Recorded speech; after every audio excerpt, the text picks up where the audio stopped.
Shalom, puji Tuhan. Mari kita mendengarkan sedikit renungan daripada firman Tuhan, menyikapi situasi yang terjadi pada akhir-akhir ini. Tapi sebelumnya mari kita tundukkan kepala, kita satukan hati, kita mau berdoa.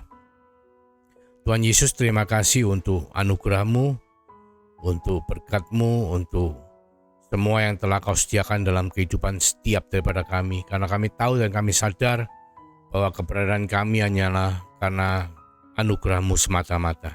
Tuhan berkati setiap daripada kami dengan kebenaran firman-Mu, urapi hati kami, buka mata telinga rohani kami, supaya kami mendengar, supaya kami mengerti dan kami melakukan apa yang menjadi firman Tuhan. Terima kasih Bapa, di dalam nama Yesus Kristus Tuhan, kami mengucap syukur, kami berdoa. Haleluya, amin. Puji Tuhan, pada siang hari ini kita akan masuk dalam satu renungan online di mana kita akan bersama-sama membahas mengenai hal yang sangat viral ya akhir-akhir ini ya, mengenai kekristenan progresif. Nah, pertama kita tentunya kita mau tahu apa sih artinya daripada kekristenan itu.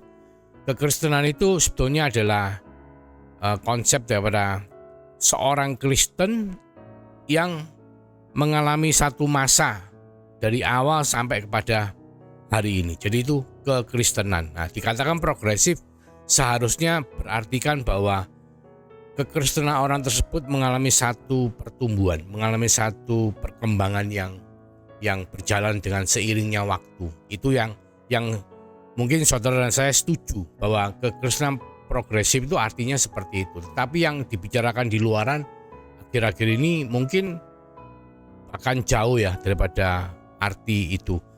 Pertama, kita harus tahu bahwa apa artinya Kristen. Nah, Kristen itu dikatakan ketika Barnabas mengajak Rasul Paulus ya pergi ke sebuah tempat Antioquia dan mereka mengajar selama setahun di situ. Mengajar apa, saudara? Mengajar pengajarannya daripada Tuhan Yesus Kristus, bukan mengajar hukum Taurat ya, karena yang diajarkan adalah ajaran daripada Tuhan Yesus Kristus. Setelah mereka setahun mengajar, dikatakan di Kisah Rasul 11 ayat 26 dikatakan mereka tinggal bersama-sama dengan jemaat itu 1 tahun lamanya. Sambil mengajar banyak orang di Antioquia lah murid-murid itu untuk pertama kalinya disebut Kristen. Nah, kita harus sadar Kristen itu artinya apa? Artinya Kristus ya, dan artinya pengikut Kristus.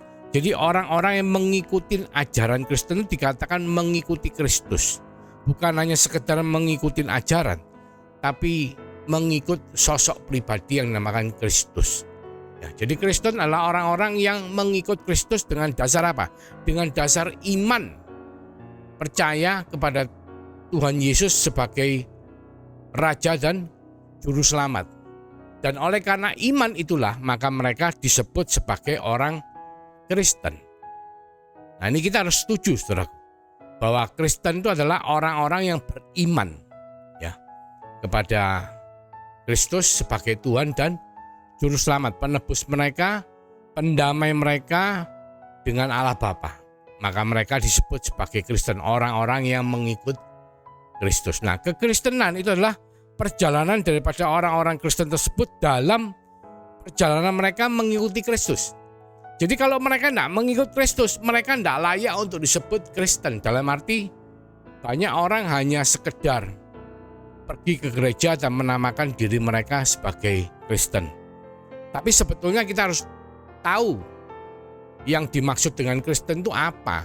Bukan hanya sekedar melabelkan diri atau mohon maaf mungkin di KTP atau dulu ya ada dicantumkan agama apa, kan itu saudara. Tapi betul-betul dalam tindakan kita itu, dalam kehidupan kita itu kita percaya beriman kepada Yesus Kristus sebagai Tuhan dan Juru Selamat, dan hidup kita mengikuti Dia atau sebagai pengikut daripada Kristus, maka kita disebut sebagai orang-orang Kristen. Nah, akhir-akhir ini ada pengajaran yang marak ya, dikatakan pengajaran tanda petik ya. Kenapa saya katakan tanda petik? Karena saya mungkin kurang setuju kalau dikatakan pengajaran atau aliran. Karena pertama, ketika dikatakan aliran atau pengajaran, tentunya kita harus tahu ajaran apa, dasar ajaran apa yang diajarkan, dan siapa narasumbernya. Jadi ada 2 poinnya. Satu, beritanya yang apa yang diberitakan, dasarnya apa. Kedua, yang tidak kalah pentingnya adalah siapa narasumbernya. Jadi kalau narasumbernya sendiri itu tidak jelas dalam arti begini. Kalau memang dia membicarakan mengenai agama Kristen atau pengajaran Kristen, seharusnya seorang narasumber itu harus dari kalangan teologi atau orang-orang yang mengerti ilmu kekristenan, yang mungkin sudah pernah sekolah atau bahkan yang sudah di dalam pelayanan yang dikatakan sebagai pendeta. Ya, itu statusnya baru kita boleh mendengar apa yang dibicarakan, atau mungkin sebagai pengajar, sebagai evangelis, sebagai hamba Tuhan, sebagai pekerja gereja. Ya. Atau saya tidak tahu, mungkin yang berbicara hanya sekedar sebagai jemaat sebuah gereja, tapi paling tidak harus jelas identitas daripada narasumber ini. Jangan terus kita semua sebagai anak-anak Tuhan, orang-orang Kristen, terus kita mendengarkan pembicaraan atau pemberitaan dari orang-orang yang tidak jelas narasumbernya, yang tidak jelas asal-usulnya, atau mungkin mohon maaf saya tidak tahu, karena memang saya betul-betul tidak tahu, saya cuma mendengar dan saya dengar berita yang diberitakan itu kok tidak sesuai seperti apa yang kita pahami selama ini ya. Jadi di sana membuat saya tergelitik untuk membicarakan dan memasukkan dalam renungan pada siang hari ini. Karena penting saudara, untuk saudara dan saya bisa mengerti dengan benar dan baik apa yang Tuhan mau kita terima dari Dia. Yang dikatakan sebagai kekristenan adalah sebuah perjalanan di mana ketika kita pertama kali mengalami iman kita kepada Yesus sebagai Tuhan dan Juru Selamat, dan kita mengalami kelahiran baru, kita akan menjadi bayi-bayi rohani, bayi-bayi Kristen.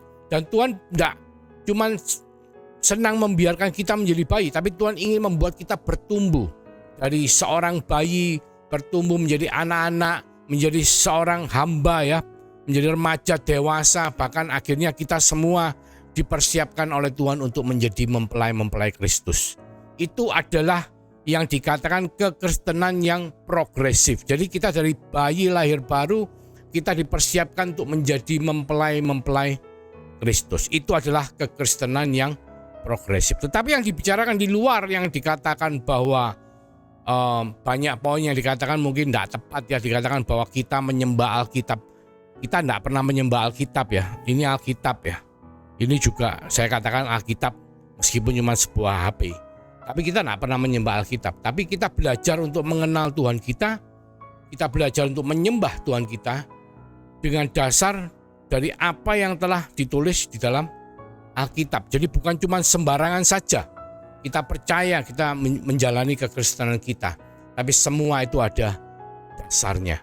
Yang kita awali adalah iman kepada Tuhan Yesus sebagai Juru Selamat kita. Nah, kalau kita tidak memiliki iman, meskipun kita menjadi jemaat sebuah gereja, itu dikatakan bahwa kita belum menjadi orang Kristen. Kita mungkin dikatakan tanda petik beragama Kristen ya, kalau kita mengaku diri kita sebagai Kristen. Tetapi kita bukanlah seorang Kristen yang seperti yang Tuhan mau ya, dimana untuk menjadi Kristen kita harus pertama kita mengalami kelahiran baru, beriman. Satu, kedua kita dibaptis dalam nama Bapa, Putra dan Roh Kudus ya. Dalam nama Tuhan Yesus Kristus kita dibaptis menjadi anak Tuhan, dipermandikan, dan kita memulai perjalanan kekristenan kita sampai kita mengalami suatu progres ya, dari bayi bertumbuh menjadi remaja, dewasa, bahkan kita menjadi mempelai Kristus. Nah, kembali lagi, pemberitaan mengenai kekristenan progresif yang di luarannya mengatakan bahwa Tuhan itu penuh dengan kasih, Tuhan tidak akan membiarkan orang yang selalu berbuat baik itu masuk ke neraka. Ya, pemberitaan seperti itu bukanlah pemberitaan yang dari kekristenan yang kita mengerti. Dan kembali lagi, siapa narasumbernya? Itu sangat penting, saudara. Kalau narasumbernya tidak jelas ya, bahkan saya mungkin kalau disuruh percaya bahwa beliau itu orang Kristen, mungkin saya tidak percaya. Karena apa? Karena mungkin orang itu tidak beriman. Tetapi hanya sekedar, mohon maaf, mungkin hashtag Kristen, lalu pembicaranya menjadi viral, dianggap sebagai aliran daripada kekristenan. Tetapi saya tidak setuju, bahkan saya mungkin kalau melihat atau mendengar narasumber seperti itu, saya tidak akan mendengarkan. Atau bahkan kalau saudara mungkin sadar hari-hari ini ada undang-undang di luaran yang diterapkan oleh pemerintah bahwa agama itu bukan sesuatu untuk dibikin sebagai entertainment, saudara. Bukan sesuatu yang bisa dipermainkan dengan seenaknya sendiri. Mungkin saudara bukan orang Kristen, saudara terus menggunakan kata-kata Kristen dan memutarbalikkan untuk sekedar mencari popularitas. Nah, mungkin Anda juga orang Kristen, saya tidak tahu.